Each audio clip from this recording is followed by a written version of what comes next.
ఇక్కడ వారి గృహంలో లోపల ఏం జరుగుతున్నది? దేవునికి వ్యతిరేకమైన పనులు జరుగుతూ ఉన్నాయి. Praise the Lord. దేవునికి స్తోత్రం కలుగును గాక. చూడండి, ఎందుకంటే దేవుడే మహిమపరచబడాలి. ఆ ప్రాంతంలో దేవుని నామమే ఘనపరచబడాలి. Praise the lord. కనుక మనల్ని కూడా దేవుడు చూస్తున్నాడు.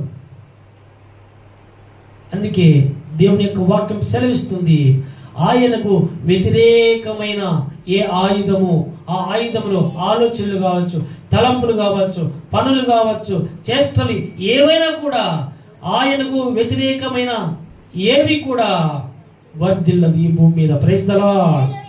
తన ప్రజల పట్ల నమ్మకంగా ఆయననే నమ్ముకొని వెంబడిస్తున్న ప్రజలను ఎవరైతే ఇబ్బంది పెట్టాలని ఆలోచిస్తూ ఉన్నారో వారి ఆలోచనలన్నీ కూడా దేవుడు ఏం చేస్తాడు?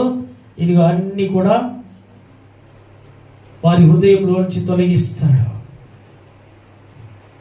ఒకవేళ ఇంకా అధికం చేస్తే వారిని ఈ భూమి మీద లేకుండా దేవుడు చేస్తాడు. జాగ్రత్త. కనుకనే మన దేవుడు ఆయన సర్వశక్తిమంతుడు, ఆయన సర్వాధికారి అయిన దేవుడు.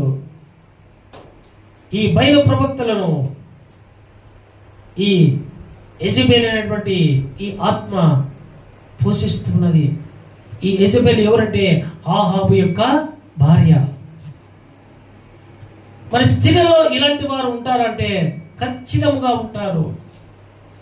ఇలాంటి స్త్రీలు ఉన్నారు కనుకనే దేవునికి వ్యతిరేకమైన స్త్రీలు, దేవునికి ఆయాసకరమైన పనులు చేస్తున్న స్త్రీలు ఉన్నారు కనుకనే దేవుడు పరిశుద్ధ గ్రంథంలో దేవుడు రాయించినాడు. హల్లెలూయా.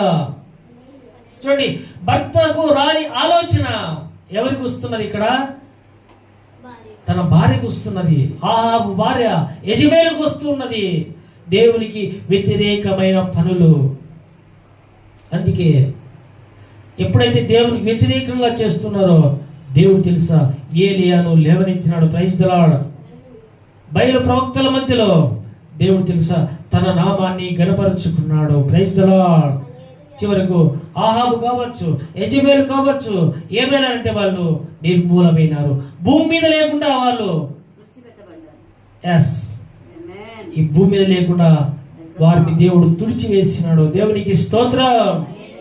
ఎందుకు తెలుసా? ఎందుకో తెలుసా? దేవునికి వ్యతిరేకమైన పనులు ఇకనైనా మానుకో. దేవునికి అయిష్టకరమైన పనులు ఇకనైనా మానుకో.